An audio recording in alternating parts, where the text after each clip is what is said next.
Hello students, let's start maths meeting with AP sir. Exam बहुत नज़दीक है। Exam booster series में मैं आपको कुछ क्वेश्चंस करवा रहा हूं जो एग्ज़ाम की दृष्टि से इम्पॉर्टेंट हैं, और कुछ प्रॉब्लम्स जो आपने सेंड की है उनको भी मैंने वीडियोज़ में शामिल किया है। आप पे ये जो वीडियोज़ हैं वो बहुत ही ध्यानपूर्वक देखें ताकि एग्ज़ाम के तरीके से हमारा रिवीजन अच्छे से हो सके। ओके, और अपने फ्रेंड्स के साथ में वीडियोज़ शेयर भी करें। ओके, तो चलिए शुरुआत करते हैं। एग्ज़ाम बूस्टर का हमारा ये 13वां लेक्चर होगा। तो इस लेक्चर में मैं कुछ क्वेश्चन हैं इंटीग्रेशन के हैं जो आपके द्वारा ही सेंड किए गए हैं, मैं उन्हें शामिल करता हूँ। ओके, बहुत अच्छे क्वेश्चन हैं। सबसे पहले इंटीग्रेशन का एक क्वेश्चन ले रहा हूँ मैं। Integration root sine x minus alpha upon sine x plus alpha. Okay, ध्यान याद आ गया होगा आपको। आपकी राजस्थान बोर्ड की बुक का ही ये क्वेश्चन है। अच्छा, जो 11th to 12th moving student है वो भी ये इंटीग्रेशन वाले क्वेश्चन हैं वो देखें ध्यान से, क्योंकि आपका इंटीग्रेशन का चैप्टर कंप्लीट हो चुका है।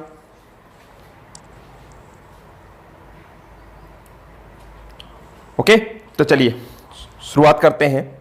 अच्छा, 11th वाले स्टूडेंट्स के लिए जो 11th to 12th मूविंग है उनके लिए जो अपना चैप्टर चल रहा है मैट्रिक्स एंड डिटर्मिनेंट, उसका भी लेक्चर जल्द ही अपलोड कर दिया जाएगा। ध्यान देंगे। हमारे पास में जो स्थिति आपके सामने है कि रूट के अंदर साइन x माइनस अल्फा और साइन x प्लस अल्फा है। तो इसे जब मैं सॉल्व करना शुरू करूंगा तो सबसे पहले मैं क्या कर रहा हूं वो चीज ध्यान से देखिए। मैंने क्या किया, रूट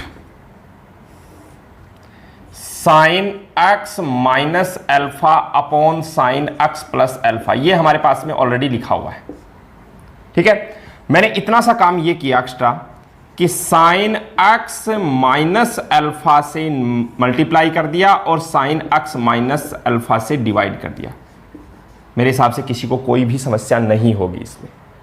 जैसे ही ये काम किया आप देख पा रहे हैं कि न्यूमरेटर में साइन x माइनस एल्फा 2 बार आ गया, मतलब स्क्वायर हो गया, और रूट भी लगा हुआ है तो रूट हट जाएगा। तो ऊपर हमारे पास में हो गया साइन x से माइनस से अल्फा, और नीचे रूट के अंदर क्या है, साइन x से plus alpha into sine x से माइनस अल्फा। ये हमारे पास में स्थिति बन गई। ओके, ध्यान से समझिए इस चीज को कि क्या किया गया है। अब हम जब आगे बढ़ते हैं तो स्थिति क्या है, ऊपर वाले साइन x माइनस एल्फा को मैं ओपन कर रहा हूं। तो देखिए i इज इक्वल टू, ऊपर वाले साइन x माइनस एल्फा पर फॉर्मूला लगा देता हूं किसका, साइन a माइनस बी का। तो क्या हो जाएगा, साइन a यानी साइन x cos b यानी cos alpha minus cos x से साइन अल्फा, और नीचे हमारे पास में है root sine x minus plus alpha into sine x से माइनस अल्फा। ठीक है, अब आगे बढ़े। i इज इक्वल टू,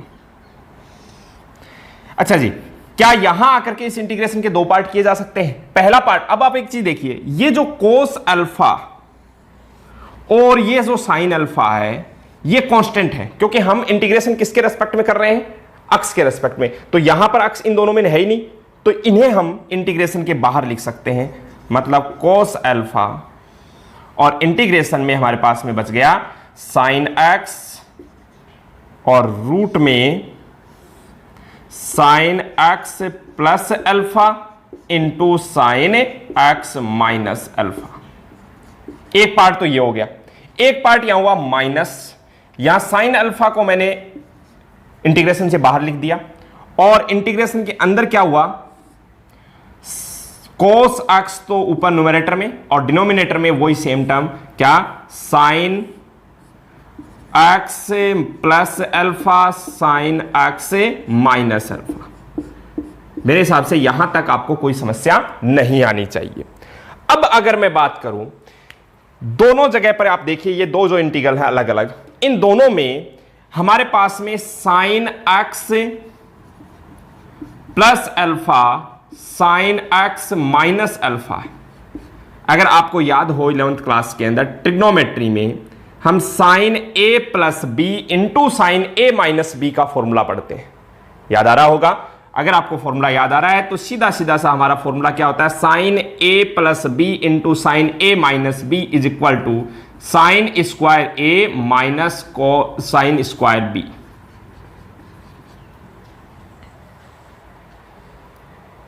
बात समझिए, sine square x minus sine square alpha, और एक हमारे पास में फॉर्मूला हो जाएगा यहां पर cos square alpha minus sine square x, sorry cos square x. चलिए, दिमाग में नहीं आया, कोई बात नहीं, मैं यहां पर आपको ये फॉर्मूला देखो, साइन ए प्लस बी का फॉर्मूला हम जानते हैं क्या होता है, साइन ए कॉस बी प्लस कोस ए साइन बी, अच्छे से जानते हैं, कोई दिक्कत नहीं है। अच्छा, अगर साइन ए माइनस बी लिखा हुआ हो तो साइन ए कोस बी माइनस कोस ए साइन बी होता है। अब इन दोनों को मल्टीप्लाई किया जाए तो sign A plus B multiply sign A minus B, तो फॉर्मूला क्या बन जाएगा, देखो इसको आप पूरे को ए समझो कि a plus B A minus B multiply होंगे दोनों, तो ए स्क्वायर यानी इसका स्क्वायर यानी sine square A into sine square B minus cos sine square A into cos square B minus cos square A into sine square B, ऐसा बना।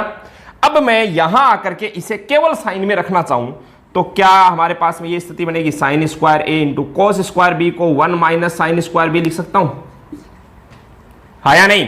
अच्छा, कोस square ए को 1 माइनस साइन स्क्वायर ए लिख दिया मैंने, और ये आ गया अपने पास में साइन स्क्वायर बी, क्या बना ये, sine square A minus sine square A sine square B, minus 1 जब साइन स्क्वायर तो माइनस साइन स्क्वायर बी, और ये minus minus plus sine square A sine square B, ऐसा बना कि नहीं बना? ये देखो, ये दोनों कैंसिल आउट हो गए, तो क्या हुआ, sign square A minus sine square B, ओ तो हमारे पास में क्या है, sine x plus alpha into sine x minus alpha. अगर आप इसे सॉल्व करेंगे तो आपको एक फॉर्मूला ये मिल गया, क्या, sign square x minus sine square alpha, okay. अच्छा, अगर इस साइन स्क्वायर को मैं लिख दूं 1 माइनस कोस स्क्वायर ए, और इसको लिख दूं मैं 1 माइनस कोस स्क्वायर बी, तो ये माइनस से ये तो हो गया माइनस 1 और ये हो गया प्लस 1, 1 से 1 कैंसिल हो गया, तो अब फॉर्मूला क्या बना, cos square B minus cos square A, तो यहां से फॉर्मूला हमारे पास में क्या बन जाएगा, cos square alpha minus cos square x. कोई कंफ्यूजन नहीं होना चाहिए, ये दो फॉर्मूले मैंने लिख दिए आपके सामने, ठीक है। अब मैं यहां पर इन दोनों को यूज करूंगा, लेकिन किस प्रकार से यूज करूंगा वो देखिएगा।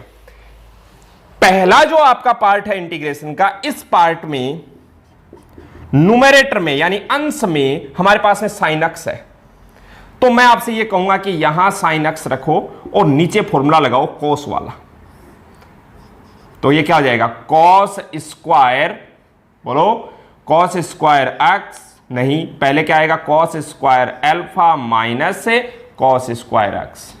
देख पा रहे हैं, बी का काम कर रहा है अल्फा और ए का काम कर रहा है एक्स, माइनस ये हो गया साइन अल्फा। यहां हमारे पास में है ऊपर न्यूमरेटर में कोस एक्स है, तो नीचे साइन वाला फॉर्मूला लगाओ। क्यों लगाओ वो अगली स्टेप में आपको तुरंत समझ में आ जाएगा। यहां पर मैं साइन वाला फॉर्मूला लगाऊं तो sign square x minus sine square alpha, बस मतलब उल्टा करना है, ऊपर साइन है तो नीचे कॉस वाला फॉर्मूला लगाओ, ऊपर कॉस है तो नीचे साइन वाला फॉर्मूला लगाओ, लगा दिया। अब यहां पर आकर के आपको क्या देखना, सोचना है कि अगर कोसक्स को टी माना जाए, किसको मान रहा हूं मैं, कोसक्स को टी मान रहा हूं, तो साइन एक्स डीएक्स क्या हो जाएगा, माइनस डी टी हो जाएगा क्या, तो वो जो माइनस होगा वो आपके इंटीग्रेशन से बाहर आ जाएगा। बात समझ रहे? अच्छा, ये पूरा का पूरा क्या बन जाएगा, डी टी बन जाएगा। बात समझ रहे?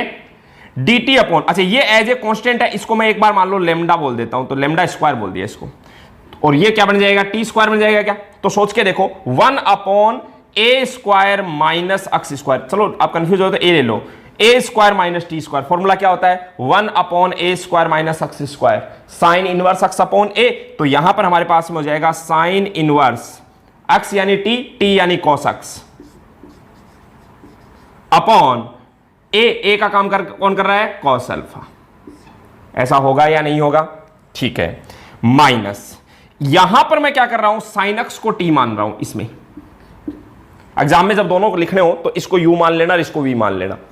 यहां पर जब इसको टी माना मैंने तो ये हो गया T square minus sine square x. Sine square इसको मान लो ए मान लिया तो ए स्क्वायर, और साइन को टी मानते cos x dx, ये पूरा क्या बन गया dt। तो अब सोचो 1 upon T square minus A square क्या होता है, log x plus root H T जैसे आता है। तो यहां पर क्या हो जाएगा, माइनस में साइन अल्फा तो पहले से था ही, log x का काम कौन कर रहा है, sine x plus root as it is यानी sine square x minus sine square alpha, और अब प्लस में लगा दो c। ये आपका फाइनल आंसर हो गया। ठीक है, तो थोड़ा शॉर्ट में हो गया, बाकी आप सेशन के दौरान भी हमने ऐसे क्वेश्चन कई बार किए हैं, तो आपको इजी वे में ये बात समझ में आ जाएगी। ओके, चलिए जी, एक तो इंटीग्रेशन का ये क्वेश्चन है, बड़ा क्वेश्चन है, समझ करके इसको आप देखें, है ना। अब देखो आगे एक और क्वेश्चन है, इंटीग्रेशन का ही है, मैं लिख देता हूं 0 to pi dx upon 1 minus 2a cos x plus A square, और यहां लिख रखा है a इज ग्रेटर देन 1। अब ये क्यों लिख रखा है, ये सारी चीजें हमें जैसे जैसे आगे बढ़ेंगे उसके हिसाब से समझ में आनी शुरू हो जाएंगी। तो ध्यान दीजिए क्वेश्चन के ऊपर, आप देख रहे हैं कि स्मॉल a जो है वो एक कांस्टेंट क्वांटिटी है। ओके, समझ लीजिए इस चीज को कि स्मॉल a जो है वो क्या है, कि कांस्टेंट क्वांटिटी है, और हमारे पास में आया हुआ है cos x।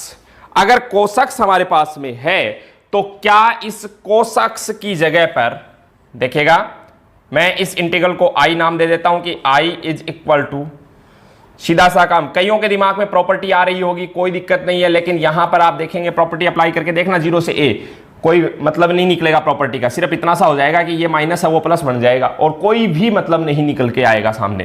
तो अब देखो हमारे पास में स्थिति क्या है, 1 माइनस 2a, और समझ रहे हो ये प्लस कैसे होगा प्रॉपर्टी लगाने पर, cos a minus x pi minus x, तो माइनस आ जाएगा आगे तो प्लस बन जाएगा, कोई मतलब नहीं निकलेगा, मतलब आगे आई बन जाएगा 1 plus 2a cos x plus ए स्क्वायर।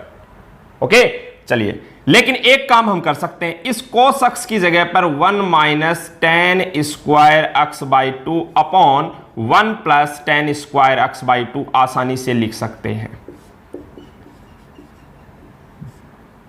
किसी प्रकार की आपको दिक्कतें नहीं होगी। इसे tan में बदलने का रीजन क्या था, हमारा उद्देश्य क्या था, वो देखिएगा, बहुत इजीली समझ पाएंगे। जैसे ही आप नीचे वाले पार्ट में एलसीएम लेते हैं, क्या कर रहा हूं मैं, एलसीएम ले रहा हूं, एलसीएम क्या आएगा पहले तो ये बताओ, 1 plus ten square x by 2, ये एलसीएम आ गया, ये इधर 1 से मल्टीप्लाई होगा, तो 1 और 1 को मल्टीप्लाई करेंगे 1 plus ten square x by 2 minus 2a, समझ रहे हो कि नहीं, minus 2a, minus minus plus 2a ten square x by 2। Okay, और प्लस अब ये a स्क्वायर भी तो इधर मल्टीप्लाई होगा क्योंकि ये एलसीएम आ रहा है, तो a स्क्वायर को 1 से मल्टीप्लाई करेंगे तो ये हो गया a square plus a square ten square x by 2। ये स्थिति हमारे पास में बन गई। बात अच्छे से समझ में आ गई होगी मेरे हिसाब से। अब देखो ये जो 1 plus ten square x by 2 है, इसको ऊपर भेज देता हूं मैं, भेज दूंगा।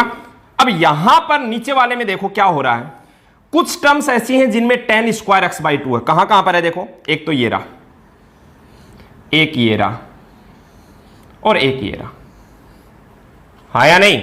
तो इनमें से टेन स्क्वायर एक्स बाई 2 को मैं कॉमन ले लेता हूं, तो इधर से लिखना शुरू करता हूं मैं। सबसे पहले मैंने लिखा a स्क्वायर, कोई दिक्कत नहीं होनी चाहिए, प्लस 2a और plus 1 into ten square x by 2।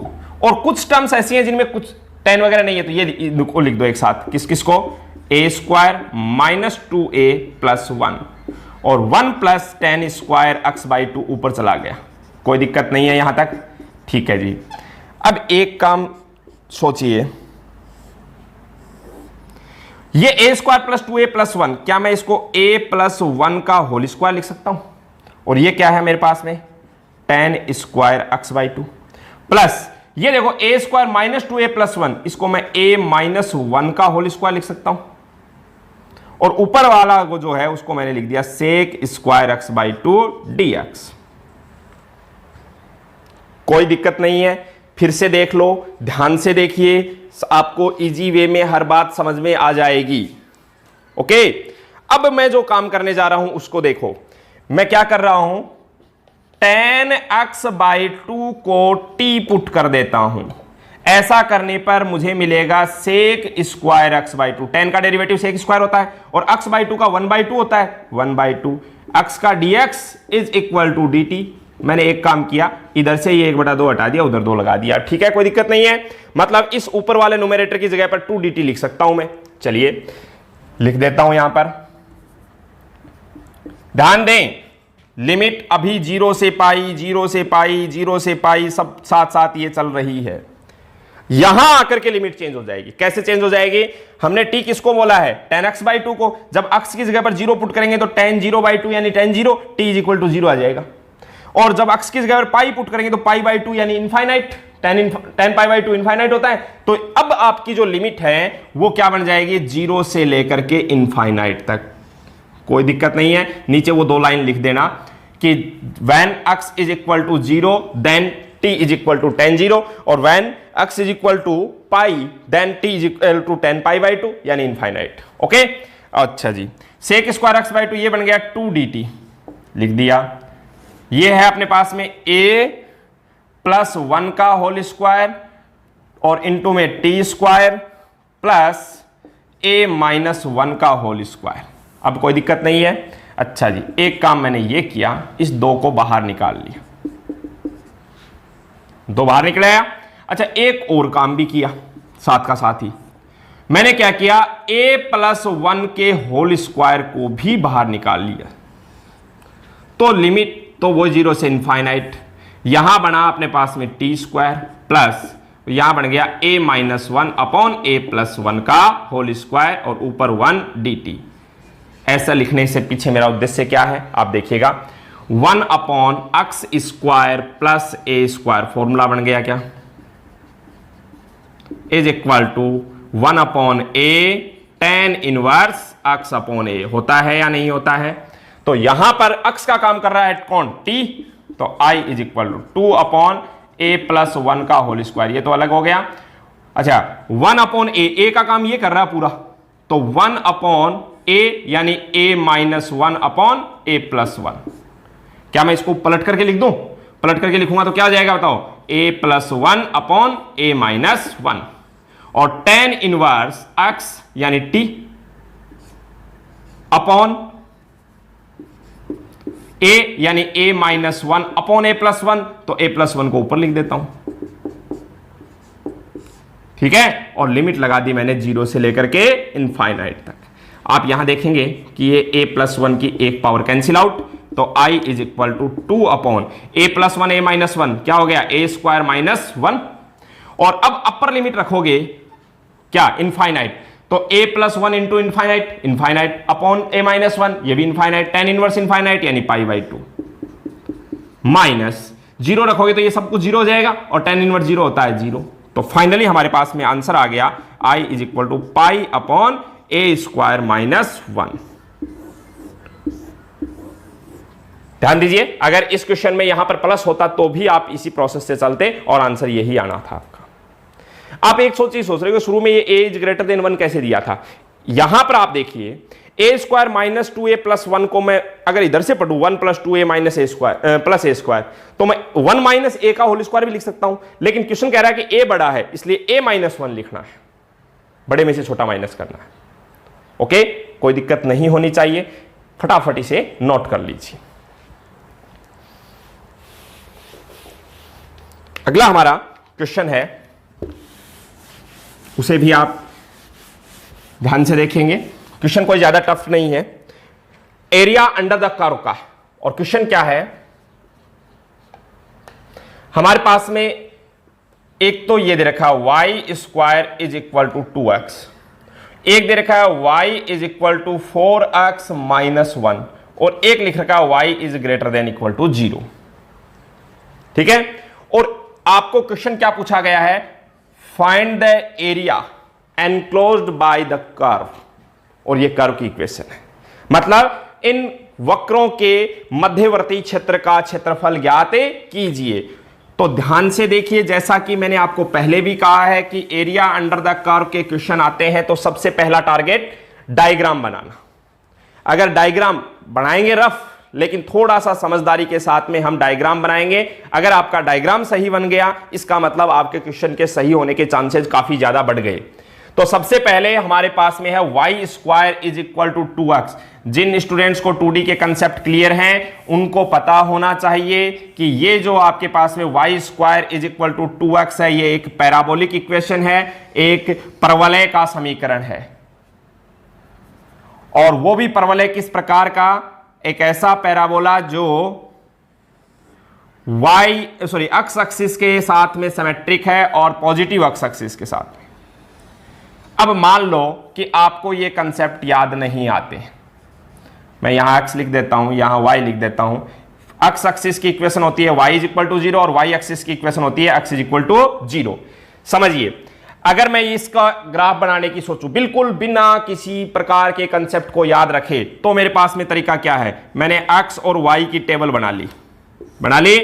अब मैंने क्या किया, x की वैल्यू ली अपने हिसाब से। सबसे पहले मैंने लिया x का मान 0, x का मान 0 लेते ही ये हो गया y square is equal to 2 into 0, y square is equal to 0, तो y इज इक्वल टू भी 0 आ गया। तो 0 पर 0, तो ये 0 0 होता है ओरिजिन मूल बिंदु। अच्छा, फिर मैंने लिया x की वैल्यू 1 लेने से y square is equal to 2 into 1, यानी y square is equal to 2 आया। तो y is equal to plus minus root 2 आएगा कि नहीं आएगा, तो प्लस माइनस रूट 2 ऊपर आया नहीं, तो इसका मतलब y अगर x इक्वल टू 1 लेंगे तो y की वैल्यू रूट 2 ऊपर भी आएगी और माइनस रूट 2 नीचे भी आएगी। अब मैंने लिया 2 लेने से क्या होगा, x इक्वल टू 2 लेने से 2 इंटू 2 4, तो y square is equal to 4, तो y is equal to plus minus 2, तो ये 2 नीचे आ प्लस माइनस 2, तो 2 लेने पर प्लस 2 या माइनस 2 बन सकता है। अच्छा, y की वैल्यू मान लो माइनस में ले लिया आपने, सॉरी x की वैल्यू, तो y square is equal to जैसे माइनस में 2 ले लिया, तो y इज इक्वल टू क्या आ जाएगा, minus y square is equal to minus 4, y is equal to root minus 4, मतलब आयोटा आ जाएगा क्या, अरे आयोटा प्लस माइनस 2 आएगा कि नहीं आएगा। आयोटा काल्पनिक संख्या होती है, इमेजिनरी नंबर होता है, हमारे ग्राफिक जो सिस्टम होता है उसमें नहीं लेते हैं अपन, यानी कि -1 इधर वाली वैल्यू नहीं ले सकते, -1 -2 -3, तो ग्राफ इधर ही बनेगा पॉजिटिव साइड में। ठीक है, अब उसके बाद में अगला जो पॉइंट आता है कि हमारे पास में एक लाइन भी है, लाइन की इक्वेशन आपके सामने लिखी हुई है y is equal to 4x minus 1। अब मुझे कैसे पता चला लाइन है, y is equal to mx plus c के फॉर्मेट में लिखा हुआ है, m का मान 4 है, इसका मतलब इसकी जो स्लोप है वो पॉजिटिव है, और y एक्सिस पर जो इंटरसेप्ट है वो -1 है, तो -1 मान लो यहां कहीं है, और मेरी जो लाइन है पॉजिटिव स्लोप है, तो इस प्रकार से बन जाएगी। लेकिन मैं आपसे कहूंगा कि आप ऐसे अगर बनाते हो सकता है गलती हो जाए, तो दिमाग में 10th वाला जो कंसेप्ट है वो तो चल ही रहा होता है आपके रफ पेज के ऊपर। आप x और y की वैल्यू रखो, x is equal to 0, x is equal to 1, x is equal to 2 ऐसे ले लिया। 0 लेने पर y इज इक्वल टू -1, 0 के ऊपर -1, ठीक है। फिर 1 लेने पर 4 इंटू 1 -1, तो 4 -1 3, 1 लेने पर क्या आ रहा है 3, तो मान लो ये यहां कहीं 1 लिया होगा, उसके ऊपर 3 आ गया, ठीक है। 2 लेने पर 4 इंटू 2 -1 7, तो इधर कहीं 7 आ गया होगा, बात समझ रहे हैं। तो इस प्रकार से आप इसकी तो अब आप सोचो कि हमें कौन सा एरिया, पहली बात तो अगर ये वाला कंसेप्ट, ये वाली जो इनक्वालिटी है वो नहीं दी हुई होती, तो हमें कौन सा एरिया कैलकुलेट करना होता। उस केस के अंदर इन दोनों वक्रों से परिबद्ध जो भी क्षेत्रफल आप दिखाई दे रहा है आपको, वो सब कुछ मैं इसको इस प्रकार से हाईलाइट करके आपके सामने शो कर रहा हूं। क्या उस केस में जब आपको y is greater than equal to 2 दिया होता, तो ये ग्रेटर देन इक्वल टू 0 नहीं दिया होता, तो क्या ये पूरा एरिया है जो इस पैराबोला और लाइन के द्वारा बाउंडेड है। बट हमें एक इनइक्वालिटी ये दी है कि y is greater than equal to 0, इसका मतलब y की वैल्यू या तो y इज इक्वल टू 0 कहां होता है, एक्स एक्सिस पर, और इससे बड़ा मतलब इसके ऊपर का ही होना चाहिए, इसके नीचे वाला एरिया नहीं होना चाहिए। बात अच्छे से समझ गए होंगे मेरे हिसाब से, कोई कंफ्यूजन नहीं है यहां आपको, ठीक है। अच्छा जी, अब मैं वापस उस कंसेप्ट पर पहुंचता हूं। जब भी कभी आपको दो कर्व दिए जाएं तो आप सबसे पहले उन दोनों कर्व का इंटरसेक्शन पॉइंट कैलकुलेट कर ले। इंटरसेक्शन से मेरा मतलब है इन दोनों का प्रतिच्छेदी बिंदु।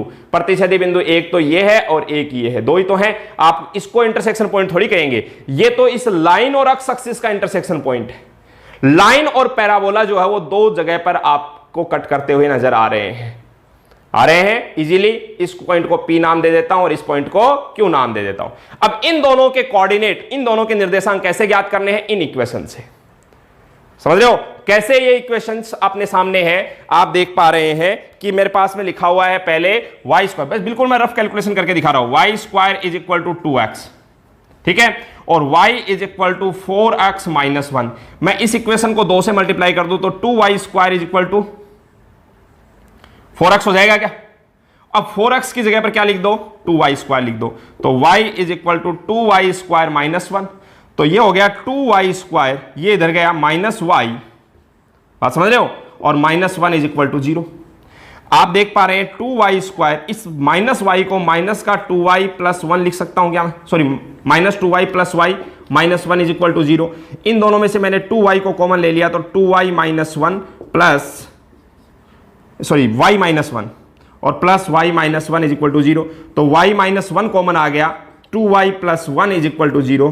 y की दो वैल्यू आ गई, एक तो 1 आ गई, एक माइनस 1/2 आ गई। अब आप बताओ, पॉइंट P जो है वो फर्स्ट क्वाड्रेंट में है, उसके अक्ष और y दोनों कोऑर्डिनेट पॉजिटिव होंगे। पॉइंट Q जो है वो फोर्थ क्वाड्रेंट में है, उसका y कोऑर्डिनेट नेगेटिव होगा, तो नेगेटिव वाली वैल्यू तो आएगी पॉइंट Q के लिए, और पॉजिटिव वाली वैल्यू y की वैल्यू आई है, ध्यान रखना ये वाली वैल्यू माइनस 1/2 तो आ गई इसके लिए, और P के लिए हमारे पास में वैल्यू आ गई 1। ठीक, अब आगे बढ़ते हैं। जब आपके पास में y की वैल्यू आ गई तो अब हम आसानी से अक्ष की वैल्यू भी बता सकते हैं किसी भी एक इक्वेशन से। अक्ष इज इक्वल टू, देखो पहली इक्वेशन से x is equal to y square by 2 लिख सकते हो कि नहीं लिख सकते? अब सबसे पहले आप y की जगह पर 1 पुट करो, तो 1 का स्क्वायर बाई 2 तो 1/2, तो अक्ष की वैल्यू आ गई 1/2। ओके, और पॉइंट Q के लिए माइनस 1/2 रखोगे तो स्क्वायर करोगे तो 1/4 और अपॉन 2 है, तो क्या हो जाएगा 1/8। ये दो रिजल्ट आ गए। अब हम इन दोनों से बाउंडेड एरिया कैलकुलेट करने जा रहे हैं। तो ऐसे तो ये कैलकुलेट होगा नहीं, मैंने क्या किया, इस एरिया को छोटे छोटे रेक्टेंगल में, और ध्यान रखना मैं रेक्टेंगल जो बना रहा हूं वो हॉरिजॉन्टल बना रहा हूं, क्षैतिज बना रहा हूं। ऐसे छोटे छोटे रेक्टेंगल्स में मैंने इसको डिवाइड कर लिया। अब इसमें से मैंने किसी एक रेक्टेंगल को सिलेक्ट किया, जैसे ये वाली रेक्टेंगल मैंने सिलेक्ट कर ली। ध्यान से समझिएगा, ये वाली जो रेक्टेंगल मैंने सेलेक्ट की, पहली बात तो इस रेक्टेंगल की जो चौड़ाई है, विड्थ है, उसे मैं dy से लिखूंगा क्या? क्योंकि ये वाला जो पार्ट है ये y एक्सिस पर है, तो इसकी जो विड्थ है, चौड़ाई है, उसे हम क्या लिखेंगे? dy से। ठीक है। अच्छा, लंबाई जो है उसे आप देखिए ध्यान से, ये वाली लंबाई है, तो यहां से लेकर के यहां तक, बात समझ रहे हैं? कहां से? यहां से लेकर के यहां तक की जो लेंथ है उसको मैं लिख रहा हूं अक्ष 2। मतलब अक्ष 2 जो लेंथ है वो किसके लिए है? लाइन के लिए। ठीक है। और यहां से ये जो डॉट डॉट वाला हिस्सा है अक्ष 1, ये लेंथ है आपके पैराबोला के लिए। ये तो किसके के लिए है? बोलिए। ये वाली जो लेंथ है वो तो है लाइन के लिए, और ये वाली जो लेंथ है वो किसके लिए है? पैराबोला के लिए, डॉट डॉट वाली। अब आपको जो रेक्टेंगल चाहिए उस रेक्टेंगल की जो लेंथ होगी वो ये होगी क्या? मतलब आपकी रेक्टेंगल की जो लेंथ है वो होगी अक्ष 2 माइनस अक्ष 1। क्लियर है? अब आप आ जाओ, मैं इस रेक्टेंगल का एरिया कैलकुलेट करने के लिए कहूं आपसे कि रेक्टेंगल का एरिया बताओ, तो लेंथ यानी अक्ष 2 माइनस अक्ष 1 और विड्थ चौड़ाई यानी dy। ये तो इस एक रेक्टेंगल का आया, हमें तो इन सारी रेक्टेंगल्स का एरिया कैलकुलेट करना है। सबका कैलकुलेट करने के लिए हम क्या करेंगे? इंटीग्रेशन लगा देंगे, कोई दिक्कत नहीं होनी चाहिए। सबका एरिया कैलकुलेट करने के लिए हम क्या करेंगे? इंटीग्रेशन लगा देंगे। अब इंटीग्रेशन कहां से? सबसे पहले रेक्टेंगल ये बनी है, ये कहां से शुरू हुई है? y इज इक्वल टू 0 से शुरू हुई है। पहली जो रेक्टेंगल है वो y इक्वल टू 0, और आखिरी जो रेक्टेंगल है वो कहां तक गई है वो देखो, यहां तक, ये वाली, मतलब यहां पर y की वैल्यू कितनी है, y इज इक्वल टू 1, ये y इज इक्वल टू 1। ठीक है, ये आपका रिक्वायर्ड एरिया हो गया। ध्यान दीजिए, अगर मैं किसी भी क्वेश्चन में रेक्टेंगल जो बनाता हूं, आयत जो बनाता हूं, वो हॉरिजॉन्टल बनाता हूं, तो उसमें ये आएगा x2 minus x1 into dy। और अगर आप स्ट्रिप जो है वो वर्टिकल बनाते हैं, ऊर्ध्वाधर बनाते हैं, तब क्या आता है, यहां पर तो dx आता है, यहां पर y2 माइनस y1। ये x2 माइनस x1 जो कर्व बाद में आए उसके लिए x2, और जो पहले आए उसके लिए x1। अब बाद में कौन आया है, लाइन, तो लाइन से जो x की वैल्यू आएगी वो x2 है। ध्यान दीजिए, लिमिट तो होगी 0 से लेकर के 1, लाइन से x की वैल्यू कितनी आएगी बताना, देखें, x इज इक्वल टू, सबसे पहले ये इधर गया तो y प्लस 1 अपॉन 4, लाइन से तो ये आ गई y प्लस 1 अपॉन 4, और यहां से x कितना आ गया, y स्क्वायर बाई 2। तो ये तो आपके लिए काम करेगा x2 का, और ये काम करेगा x1 का, माइनस y स्क्वायर बाई 2 और dy। अब आई होप आप इजीली इस इंटीग्रेशन को आगे सॉल्व कर सकते हैं। बात समझ में आ रही है? क्या करना है आपको, y, ये 4 तो बाहर आ जाएगा, y का हो गया y स्क्वायर बाई 2 प्लस 1 का y हो जाएगा, अक्स मत लिख देना, हम किसके रेस्पेक्ट में कर रहे हैं, y के रेस्पेक्ट में, तो ये y हो जाएगा, माइनस 1/2 बाहर आ जाएगा, y स्क्वायर का y cube by 3 integration, limit upper limit minus lower limit आगे करके हम इसकी कैलकुलेशन कर सकते हैं। ओके, चलिए जी, एक ये क्वेश्चन था।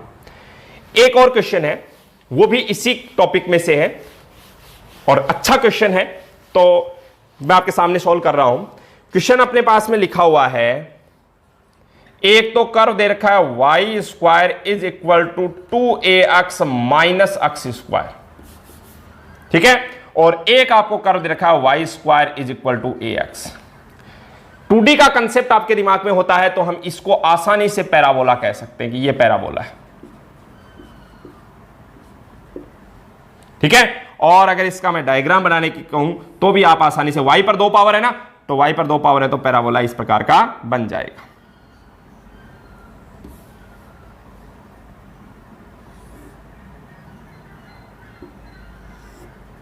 ये पैराबोला हमारे पास में बन गया। ये y एक्सिस, ये x एक्सिस पर y इज इक्वल टू 0 और y एक्सिस पर x इज इक्वल टू 0। बहुत इजी वे में समझ रहे हैं, थोड़ा सा स्पीड से समझ रहे हैं। इन फ्यूचर जब आपकी एग्जाम हो जाएगी उसके बाद में हम कंपटीशन लेवल को लेकर करके इन टॉपिक्स को बहुत डिटेल में पढ़ेंगे आने वाले कुछ दिनों में। ओके, तो ज़्यादा इसमें अभी एक बार सिर्फ एग्जाम की दृष्टि से बात हो रही है, तो हो सकता है कि थोड़ा सा समझने में फर्क हो, लेकिन मैं उम्मीद करता हूं कि आपने शुरू से लेकर के पूरे सेशन पढ़ाई की है, तो अब मैं बहुत सारी चीज़ें जो शॉर्ट में बता रहा हूं वो भी आपको समझ में आ रही होंगी।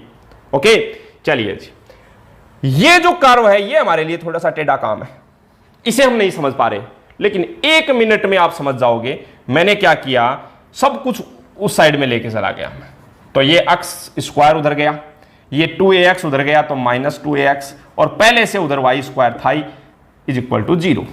फिर मैंने अगली स्टेप में क्या किया, x स्क्वायर माइनस 2x, इधर a स्क्वायर जोड़ दिया और RHS में भी a स्क्वायर जोड़ दिया। कारण देखो x माइनस a का होल स्क्वायर बन गया, क्या प्लस इसको मैं y माइनस 0 का होल स्क्वायर लिख सकता हूं और is equal to a square. बहुत सारे स्टूडेंट इस बात को अच्छे से समझ गए होंगे, तुरंत ही समझ गए होंगे कि ये एक सर्कल का इक्वेशन है। x माइनस h का whole square plus y minus k का whole square is equal to a square होता है, जिसका जो सेंटर होता है वो क्या होता है, h, 0। तो ये हो गया h, k, तो h का काम कर रहा है a और k का काम कर रहा है 0, तो इसका मतलब a, 0 इसका सेंटर हो गया। तो a कहां होता है, एक्स एक्सिस पे ये हो रहा है a और 0, मान लो ये सेंटर हो गया। बात समझ रहे हैं? इस सेंटर को लेकर, अच्छा रेडियस कितनी है, r, a है तो a ही रेडियस है। तो अगर मैं यहां से सर्कल बनाऊं और इसी का, तो ये जो सर्कल बनेगा आपका, चलो मैं एक काम करता हूं, पैराबोला बाद में बनाऊंगा, सर्कल पहले बना लेता हूं, ठीक है। सर्कल बनाना है a रेडियस का, तो a उसका सेंटर, तो यहां से a रेडियस का ये सर्कल आपने बना लिया। अब उसके बाद में पैराबोला जब बनाओगे तो पैराबोला जो है वो ऐसे निकल जाएगा आपका, और आप देखेंगे कि ये जो दोनों हैं वो इस सेंटर वाली जी, ये तो a,0 है, ये पॉइंट होगा a,a और ये पॉइंट हो जाएगा a,-a। इनके इंटरसेक्शन पॉइंट भी बिल्कुल इसी सिद्ध में आ जाएंगे। सोल्व करके देख लेना। y square is equal to ax रखना है यहां पर, देखो y स्क्वायर की जगह पर ax रखा तो ax is equal to 2ax minus x square, सबको इधर ले आओ तो x स्क्वायर और ये minus ax is equal to 0, तो x कॉमन आ गया तो x minus a is equal to 0। x की वैल्यू या तो 0 आ गई या x की वैल्यू a आ गई, मतलब ये दोनों कहां पर काटेंगे, एक तो x इज इक्वल टू 0 पर, एक x is equal to a पर, ये x is equal to a है। अच्छा, x is equal to 0 put करोगे तो y इज इक्वल टू भी 0 आ जाएगा और x is equal to a put करोगे तो a इंटू a स्क्वायर, तो y is equal to a square, y square is equal to a square, दोनों साइड से स्क्वायर काटेंगे प्लस माइनस a, तो प्लस a पर काटेगा या माइनस a पर। अब हमें इन दोनों के बीच का एरिया बताना है, तो गलती कहां होती है, हम ये एरिया ले लेते हैं। एक्चुअली ये एरिया नहीं लेना है अपने को, इन दोनों के बीच का ये एरिया, ये एरिया इन दोनों के बीच का, ये एरिया इन दोनों के बीच का है। अब देखो क्वेश्चन में 2-3 चीज होती है, अगर सिर्फ इतना लिखा हुआ हो कि कर्व और ये कर्व, दोनों कर्व देखे हो और कहे कि इनके बीच का एरिया बताओ, तब तो हमें क्या करना है, दोनों एरिया कैलकुलेट करने। अब अगर यहां पर एक बात और लिख दी कि फर्स्ट क्वाड्रेंट वाला ही एरिया लेना है, तो उस स्थिति में ये नहीं लेंगे अपन। लेकिन जो भी हो, हमें तो कैलकुलेट तो सिर्फ एक साइड का ही करना होता है। ध्यान दीजिए, इस बार मैं जो रेक्टेंगल बना रहा हूं वो कैसे बना रहा हूं, वर्टिकल बना रहा हूं, ऐसे खड़ी रेक्टेंगल बन रही है, किसी एक रेक्टेंगल को मैंने ऐसे आगे बढ़ाया, ठीक है, ये वाला, ये एक रेक्टेंगल है अपने पास में, इसको मैंने आगे इस प्रकार से बढ़ा दिया। अब इसकी जो चौड़ाई है उसे तो अब मैं क्या लिखूंगा, dx, और लंबाई को क्या लिखूंगा, y2 माइनस y1। ध्यान रखें y2 कहां से है, ऊपर वाले कर्व से, ऊपर वाला कर्व कौन है, सर्कल, ये तो y2, और पैराबोला नीचे है, ये है y1, ठीक है। तो अब अगर आप यहां पर लिखें कि रिक्वायर्ड एरिया क्या होगा,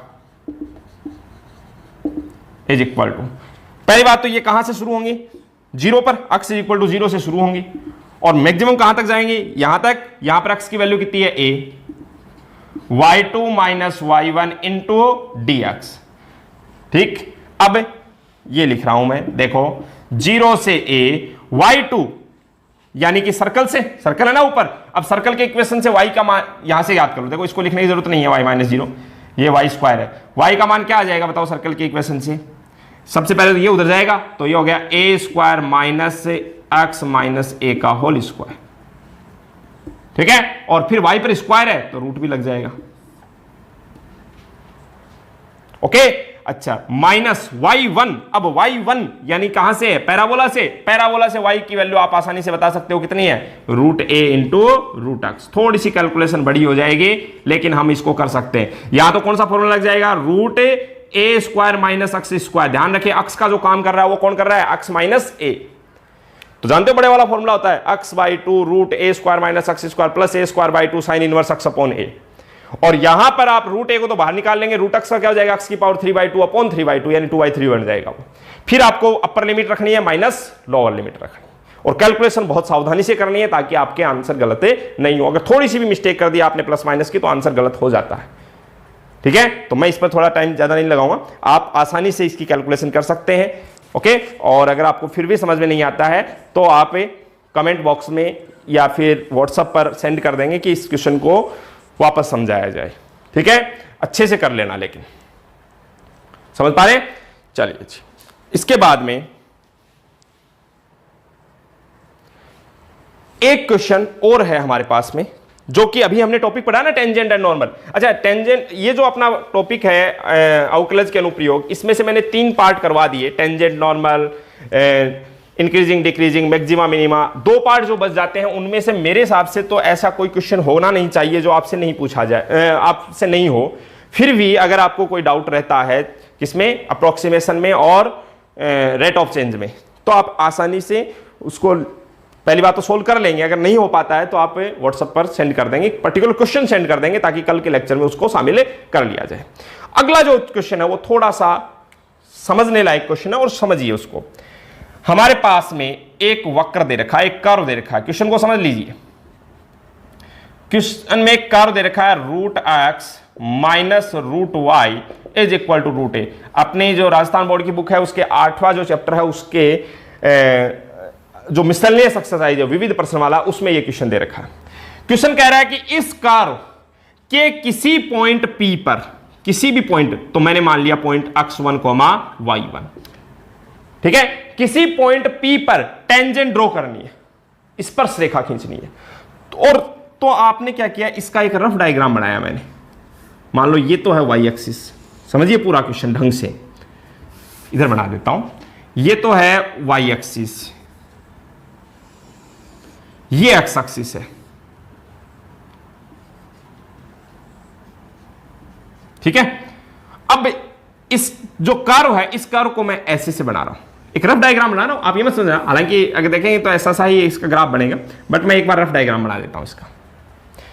इस कर्व के किसी पॉइंट P पर, ये पॉइंट मैंने ले लिया P, x1, y1 पर टेंजेंट ड्रॉ करते हैं, यानी स्पर्श रेखा खींचते हैं।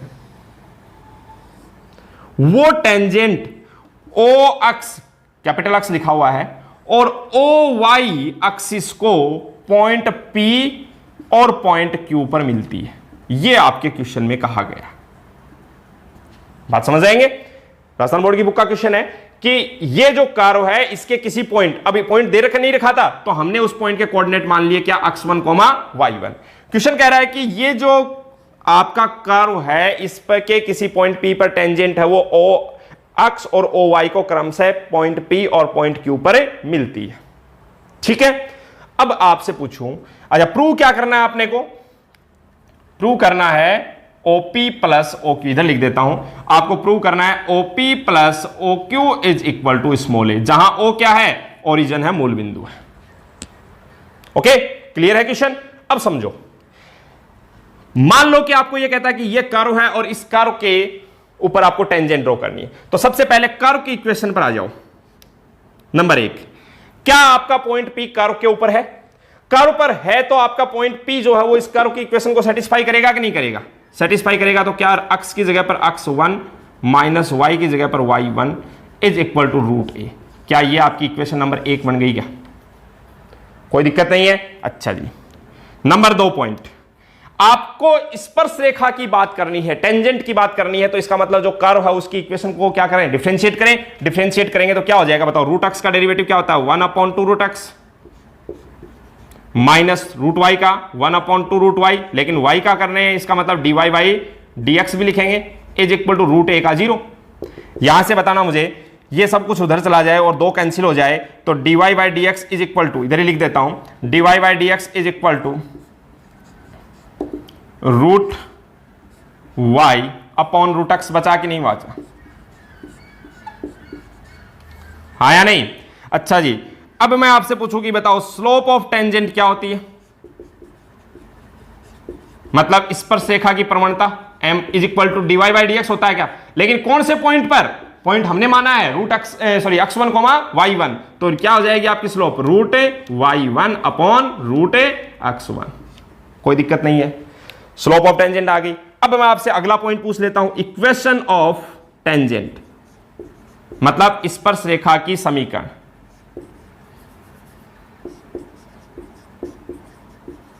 इक्वेशन ऑफ द टेंजेंट क्या होती है? Equation y minus y1 is equal to mx minus x1 होता है या नहीं?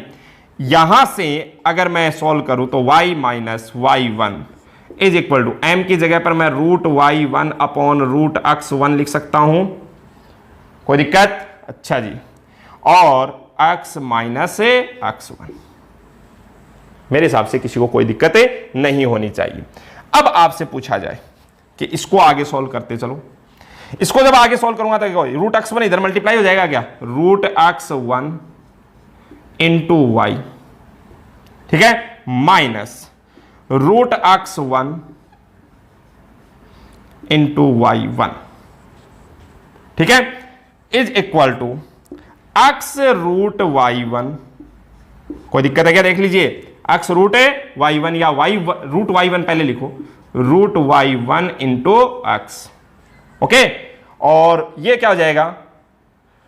x1 माइनस में x1 √y1, ध्यान दीजिए x1 और y1 जो आपके सामने है वो तो कांस्टेंट है और y और x है वो वेरिएबल है। तो मैं क्या कर रहा हूं, अब अगली स्टेप में इसको उधर ले जाता हूं। तो ये मेरे पास में हो गया root y1 into x minus root x1 into y. ये उधर चला गया और ये ले आओ इधर, तो इधर लाएंगे तो क्या हो जाएगा x1 root y1 minus root x1 into y1। ठीक है, अच्छा इसे मैं सोल्व कर रहा हूं। देखो x1 पर यहां पर एक पावर है, यहां पर आधी पावर है, तो मैंने क्या किया, आधी पावर कॉमन ले ली।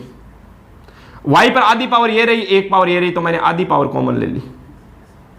तो क्या बचा मेरे पास में, रूट x1, अरे हाँ या नहीं, माइनस रूट y1। सोचो root x1 minus root y1 is equal to root a लिख सकते हैं या नहीं लिख सकते? तो ये रूट x1 रूट y1 और रूट a। यहां तक मेरे हिसाब से किसी को कोई दिक्कत नहीं होनी चाहिए। ओके, ये हमारे पास में इक्वेशन तैयार हो गई। किसकी? टेंजेंट की इक्वेशन।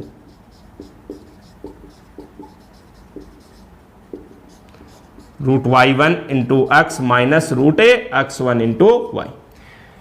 अब मैं क्या कर रहा हूं, इस इक्वेशन डायग्राम हमने शुरू में ही बना लिया था। देखो इस इक्वेशन को मैं आगे देखो कैसे लिख रहा हूं। इन सब से मैं इसको डिवाइड कर देता हूं। डिवाइड करने से मुझे क्या मिलेगा, देखो x अपॉन, ये जब डिवाइड होगा इसके तो रूट y1 से रूट y1 कैंसिल हो जाएगा, तो क्या बचेगा, रूट x1 इंटू रूट ए माइनस y अपॉन, इसमें इस बार रूट x1 कैंसिल हो जाएगा तो रूट y1 इंटू रूट ए। ठीक है, इज इक्वल टू 1। मैं यहां प्लस कर देता हूं, यहां माइनस कर देता हूं। अब ठीक है, क्या अब ये ऐसे नजर नहीं आ रहा क्या, x upon A plus y upon B is equal to 1।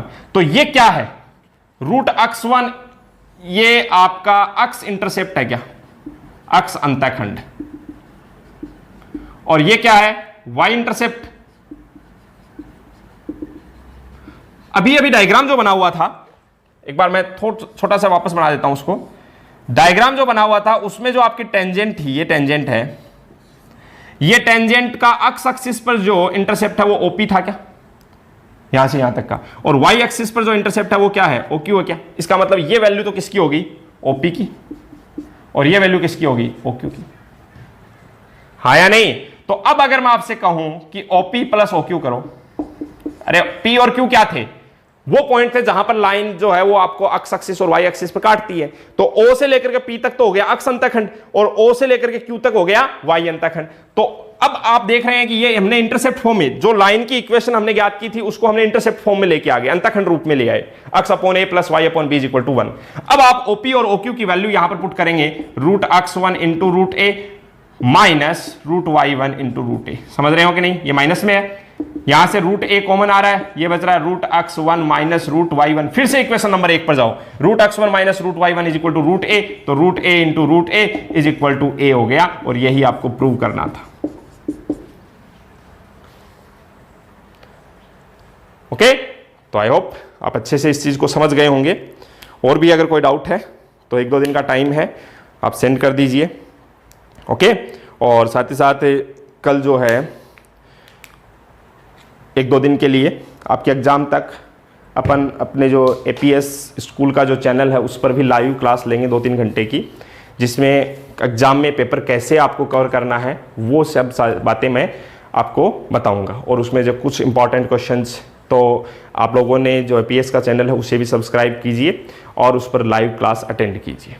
Okay, तो अभी के लिए इतना ही, थैंक यू।